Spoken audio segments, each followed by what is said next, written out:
YouTube channel GK with Mimi. जैसा कि आपको पता होगा, हमने इंडियन पॉलिटी की कुछ क्लासेस स्टार्ट की हैं। इससे पहले भी हम बहुत सारी क्लासेस कर चुके हैं, जो आपके यूपीएससी के एग्जाम के पॉइंट ऑफ व्यू से, साथ साथ आपका कोई भी अगर आप पीसीएस एग्जाम दे रहे हैं उसके पॉइंट ऑफ व्यू से, या आप एचसीएस एग्जाम की प्रिपरेशन कर रहे हैं तो इसके पॉइंट ऑफ व्यू से आपकी क्लासेस इंपॉर्टेंट रहेंगी। अगर आपने हमारा चैनल ज्वाइन नहीं किया है तो आप हमारा चैनल भी ज्वाइन कर सकते हैं। साथ साथ आपको यहाँ पर हरियाणा जीके की क्लासेस देखने को मिलेंगी, जो आपके एचसीएस के एग्जाम के पॉइंट ऑफ व्यू से या कोई भी आपका हरियाणा स्टेट का एग्जाम होता है उसके पॉइंट ऑफ व्यू से जरूरी रहेंगी। ठीक है, वैसे मैंने प्लेलिस्ट बना रखी है, आप जाकर चेक कर सकते हैं।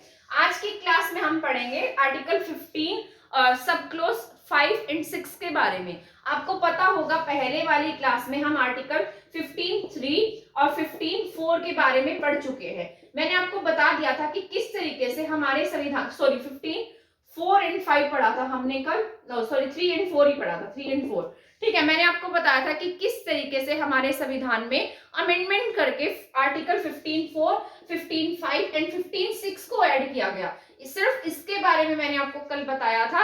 और 15(3) और 15(1), 2 एंड 3 ये पहले से ही हमारे संविधान में लिख दिए गए थे, लेकिन ऐसी क्या जरूरत पड़ी जिससे हमारे संविधान में आर्टिकल 15(4) को ऐड करना पड़ा।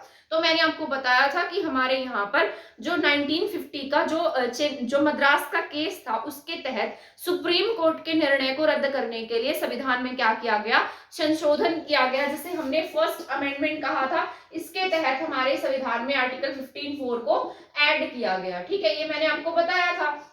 अब इसमें क्या क्या ऐड किया गया था, मैंने आपको बताया था कल की क्लास में कि हमारे यहाँ पर जितने भी यहाँ पर सामाजिक और शैक्षणिक रूप से पिछड़े वर्ग हैं, उनके लिए क्या बात कही गई, सामाजिक और शैक्षणिक रूप से पिछड़े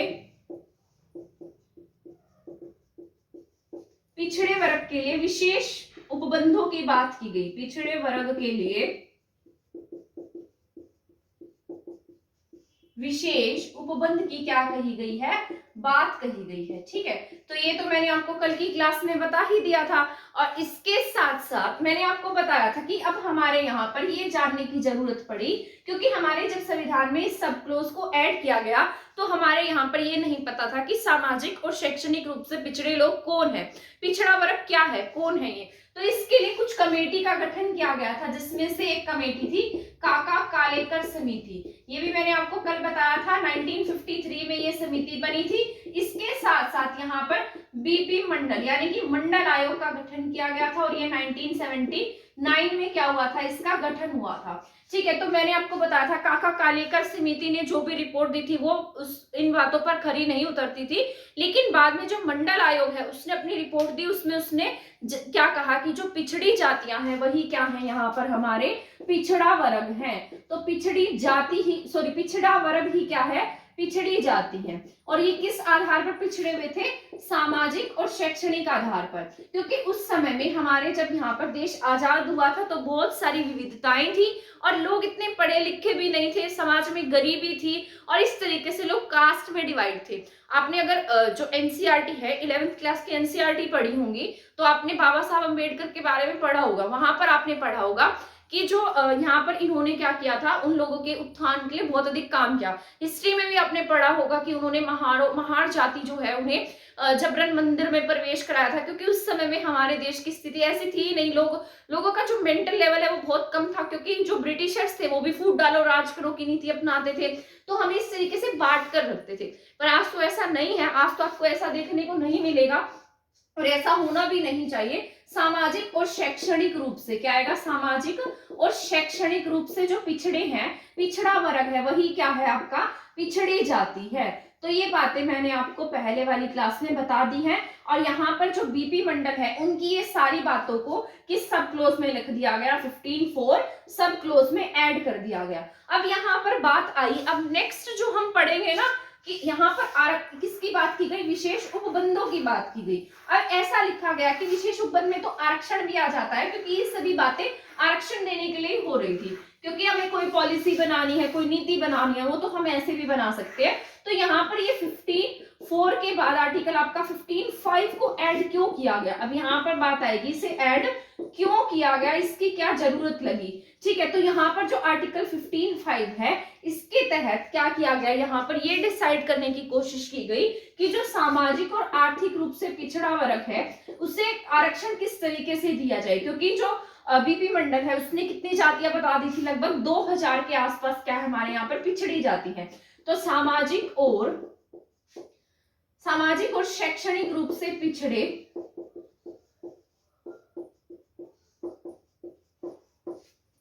सामाजिक और शैक्षणिक रूप से पिछड़े वर्ग को आरक्षण कैसे दिया जाए, किस आधार पर दिया जाए। तो जो बीपी मंडल है उन्होंने जब अपनी रिपोर्ट दी थी तो उसमें इन्होंने ओबीसी के लिए 27% आरक्षण की क्या कह दी थी, बात कही थी, परंतु इसको लागू नहीं किया गया था। 1979 के पास इन्होंने अपनी रिपोर्ट दी थी, परंतु इसको लागू नहीं किया गया।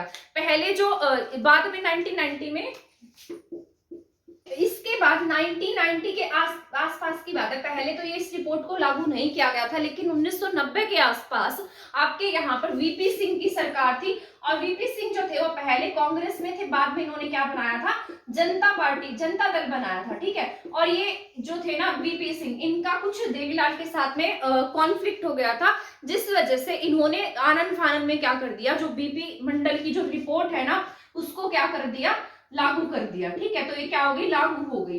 इसके बाद ये जो केस है वो सुप्रीम कोर्ट में गया, और बाद में 19 थर्ड अमेंडमेंट से आपके यहाँ पर 2005 में वोट बैंक के लिए, क्योंकि ये सभी काम जो होते हैं ना वोट बैंक के लिए ही होते हैं, और यहाँ पर इन्होंने क्या किया, ये भी वोट बैंक की राजनीति थी जब बीपी सिंह ने क्या किया था, यहाँ पर इस रिपोर्ट को लागू कर दिया था।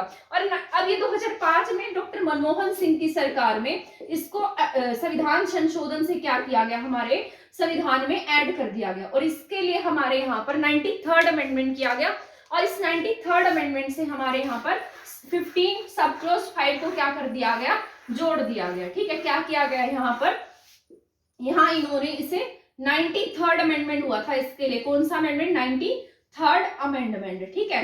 93वां संविधान संशोधन, और इससे पहले वाले के लिए हमने कौन सा संशोधन किया था, 15(4) के लिए फर्स्ट अमेंडमेंट किया था, ये मैंने आपको बता दिया था। 93वां संविधान संशोधन 2005, तो इसके लिए इन्होंने क्या किया, यहाँ पर इसको अमेंडमेंट किया गया, ठीक है। और अमेंडमेंट से इसमें क्या लिखा गया कि यहाँ पर राज्य के द्वारा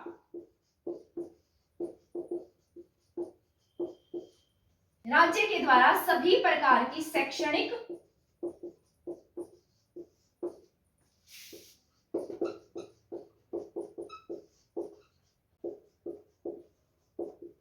क्या लिखा गया है, 93rd अमेंडमेंट जो किया गया इसमें लिखा गया कि राज्य के द्वारा सभी प्रकार की शैक्षणिक संस्थाएं, चाहे वह प्राइवेट हो, निजी हो, सरकारी हो, कोई भी हो, जैसे शैक्षणिक संस्थाओं में आपके IIM, IIT, ये सभी प्रकार के जैसे ये शैक्षणिक संस्थाएं ही हैं, इन सभी में कॉलेज, जो प्राइवेट इंस्टीट्यूट है वहां पर भी क्या होगा, आरक्षण होगा। और ये आरक्षण किस किस को दिया जाएगा, यहाँ पर SC को, ST को, अदर बैकवर्ड क्लास को, ठीक है, पिछड़े वर्ग को, तो इन सभी के लिए क्या होगा, यहाँ पर आरक्षण की बात की गई। पिछड़े वर्ग के लिए, सॉरी मार्कर भी नहीं चल रहा, क्या होगा, पिछड़े वर्ग के लिए आरक्षण होगा,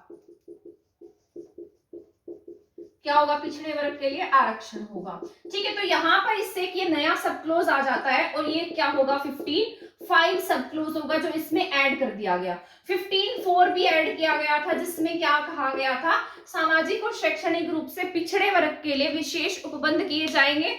यहाँ पर क्या बात लिखी गई है 15(5) में, यहाँ 93rd अमेंडमेंट होता है 2005 में मनमोहन सिंह की सरकार में, और यहाँ क्या लिखा जाता है कि यहाँ पर जो जितने भी राज्य के द्वारा सभी प्रकार की शैक्षणिक संस्थाएं, चाहे निजी है या फिर जो सार्वजनिक है यानी कि गवर्नमेंट है, ठीक है, या कोई भी इंस्टीट्यूट है, वहां पर आरक्षण मिलेगा। और किस किस को होगा, SC के लिए, ST के लिए, पिछड़े वर्ग के लिए आरक्षण की बात कही गई।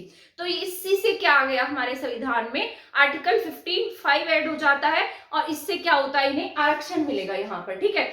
तो यहाँ अब एक बात और बता देती हूँ मैं आपको, जो ये संविधान संशोधन होते हैं ना, इनको खत्म करना बहुत मुश्किल होता है। तो यहाँ पर जितने भी ये संविधान संशोधन जो सब क्लोज से जोड़े जाते हैं, ये भी इन्हीं के बराबर क्या रखते हैं, इंपॉर्टेंस रखते हैं। अब एक बात और बता देती हूँ, यहाँ पर हमारे जैसे विधियां बनती है, एक्ट बनते हैं, अधिनियम बनते हैं, ये इतने ज्यादा मजबूत नहीं होते, इनको खत्म किया जा सकता है। लेकिन ये जो है ना, इसके बजाय जो आपके ये सब क्लोज ऐड किए जाते हैं संविधान में, ये बहुत ज्यादा पावरफुल होते हैं। 100 एक्ट बना लीजिए और एक ये सब क्लोज, ये दोनों बराबर होंगे तो भी यहाँ पर जो सब क्लोज है वो आपका ज्यादा पावरफुल होगा बजाय कि 100 एक्ट के।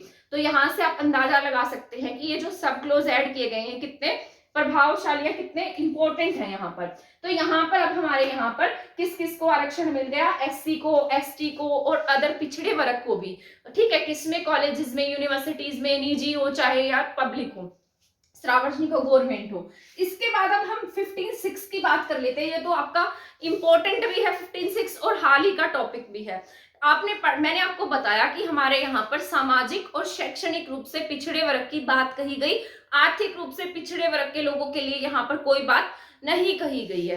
ठीक है, तो अब आपके यहाँ पर 15/6 जो सब क्लोज होगा वो किसकी बात करेगा, यहाँ पर आर्थिक रूप से पिछड़े वर्ग के लोगों की। ठीक है, आर्थिक रूप से पिछड़े वर्ग के लोगों की। इसको ऐड करने की जरूरत क्या पड़ी मैं बता देती हूँ, क्योंकि आपने देखा होगा कि जिस तरीके से अब बहुत सारे लोग हैं जो अदर कैटेगरी जैसे इन कैटेगरीज में आते हैं और ये बहुत अच्छी अच्छी पोस्ट पर है, लेकिन इनके यहाँ पर काम करने वाला जो इंसान है वो ऐसे जनरल कैटेगरी का है जिसके जो आर्थिक रूप से क्या है, मतलब जो आर्थिक रूप से सही नहीं है। अब मान लीजिए कोई आईएएस है और वो एसटी है, ठीक है, एसटी क्या आईएएस है, और इसके यहाँ पर जो खाना बनाने वाला है वो कैसा है, जनरल कैटेगरी का है। ठीक है, या फिर जो स्वर्ण जातियां होती है, जो 4 जातियां उनमें से है। तो अब यहाँ पर इन दोनों का लेवल में कितना डिफरेंस आ जाएगा। तो अब ये कैसा हो जाएगा, यहाँ पर आर्थिक रूप से क्या है, पिछड़ा हुआ है। ठीक है, आर्थिक रूप से क्या है, पिछड़ा है। तो यहाँ पर सरकार को क्या जरूरत लगी कि इन्हें क्या दिया जाए, आरक्षण देने की बात कही गई, और इसी वजह से हमारे यहाँ पर आर्टिकल 15 अब 6 ऐड किया जाएगा। उसके बारे में भी कंप्लीट बता देती हूँ मैं यहाँ। और इसके लिए क्या हुआ था, सुप्रीम कोर्ट में भी गया था ये मामला, और बाद में सुप्रीम कोर्ट ने इसको क्या दे दी है, अभी मोदी सरकार में से 2019 में मंजूरी मिल गई है। 103वां संविधान संशोधन उसके लिए हुआ है, और इसके तहत जो आपके ईडब्ल्यूएस है ना, आपके ईडब्ल्यूएस सर्टिफिकेट बनता है, बहुत सारे बच्चों को पता होगा, इकोनॉमिकली वीकर सेक्शन, जो आर्थिक रूप से कमजोर वर्ग है, उन्हें कितना आरक्षण मिलेगा, 10% आरक्षण की बात उनके लिए कही गई है। कितने परसेंट, 10%। किस कैटेगरी के लिए, ईडब्ल्यूएस के लिए, जो आर्थिक रूप से क्या है, कमजोर है। तो ये बात आपको याद रखनी है, आर्थिक रूप से क्या है, जो कमजोर है, तो इनके लिए क्या होगा, यहाँ पर आरक्षण की बात कही गई है। ठीक है, 10% से ये आरक्षण जो है वो ज्यादा नहीं हो सकता है, केवल 10% आरक्षण ही। सब क्लोज 6 ऐड किया गया, 103rd अमेंडमेंट 2019, आपके मोदी सरकार में इसको ऐड किया गया है। और यहाँ पर 15/6 में क्या होगा, यहाँ पर इसमें लिखा गया है कि राज्य के द्वारा आर्थिक रूप से पिछड़े वर्ग, आर्थिक रूप से पिछड़े वर्गों के लिए किसी भी शैक्षणिक संस्थान, केंद्रीय संस्थान या केंद्रीय संस्थान, चाहे वह निजी हो या फिर सरकारी हो, वहां पर क्या होगा, इन्हें 10% आरक्षण की देने की बात कही गई है। क्या दिया जाएगा, 10% रिजर्वेशन मिलेगा। ठीक है, तो ये किसमें ऐड कर दिया गया, आर्टिकल 15/6 में। तो यहाँ पर आप देखिए कैसे आरक्षण चेंज होता अब यहाँ पर यहाँ तक आ पहुंचा है ना। तो ये बात थी हमारे आर्टिकल 15/6 की। इसके तहत 15/6 के तहत 103rd अमेंडमेंट, और इसमें क्या कहा गया, जो आर्थिक रूप से पिछड़ा हुआ वर्ग है उसे क्या मिलेगा, यहाँ आरक्षण दिया जाएगा। और कहाँ आरक्षण होगा, ये किसी भी केंद्रीय संस्थान में, किसी भी दूसरे संस्थान में, चाहे वह शैक्षणिक रूप से, और यहाँ पर केंद्र शैक्षणिक संस्थानों में, केंद्रीय संस्थानों में, चाहे वह कोई निजी हो, सरकारी हो, कैसा भी हो। और ये आरक्षण 10% से ज्यादा नहीं होगा। इसको सुप्रीम कोर्ट ने भी अब इसको मोहर लगा दी है, इसके लिए एग्री कर दिया है थोड़े टाइम पहले का ये मामला है, सुप्रीम कोर्ट ने इसको सही उचित ठहराया है। सुप्रीम कोर्ट का मानना है कि हमारे देश में आर्थिक रूप से पिछड़े हुए लोग भी शामिल हैं, तो उन्हें 10% आरक्षण देने की बात हमारा संविधान करता है। इसी के तहत आर्टिकल 15(6) को ऐड किया गया है। अब आपसे पूछा जाए कि आप इसको किस हद तक सही मानते हैं, तो निष्कर्ष में आप क्या लिखेंगे, यहाँ पर लास्ट में आपको निष्कर्ष लिखना होता है, तो आप यहाँ पर इसका मतलब ये लगा सकते हैं। इसका निष्कर्ष पूछेगा तो इसका निष्कर्ष ये है कि हमारे यहाँ पर जो सामाजिक समानता है उसको लाने का काम किया जा रहा है। दो वर्गों के बीच में समानता लाने का काम जो है वो इससे हो रहा है, ठीक है, या समाज के कल्याण की तरफ हम बढ़ रहे हैं, सभी को बराबर लेकर चल रहे हैं, तो इन सब बातों को आप लास्ट में लिख सकते हैं। तो ये था आपका आर्टिकल 15 अवसर की समानता वाला, जिसमें आप 15 जो था अवसर की समान 16 में आएगी, इसमें तो भेदभाव का अभाव था, ठीक है।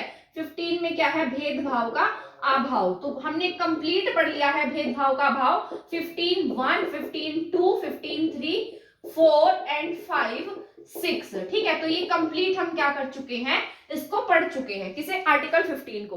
अब इसमें 6 के 6 सब क्लोज हमने जान लिए हैं। ये आपके एग्जाम के पॉइंट ऑफ व्यू से जरूरी हो सकते हैं। अगर आपने नहीं देखी है क्लास तो आप देख सकते हैं। अगर आपको हमारे नोट्स चाहिए तो आप हमारा टेलीग्राम चैनल ज्वाइन कर सकते हैं। इसी तरीके से और क्लासेस देखने के लिए आप हमारे चैनल के साथ बने रहे। नेक्स्ट क्लास में आपको बताऊंगी आर्टिकल 16 के बारे में, जो आपके फंडामेंटल राइट्स में आता है, समानता के अधिकार का ही भाग है। तो मिलते हैं नेक्स्ट क्लास में नेक्स्ट टॉपिक के साथ। तब तक हमारे चैनल के साथ बने रहें। वीडियो को शेयर नहीं किया है तो शेयर कर दीजिए, चैनल को सब्सक्राइब नहीं किया है तो आप सब्सक्राइब भी कर दीजिए। धन्यवाद।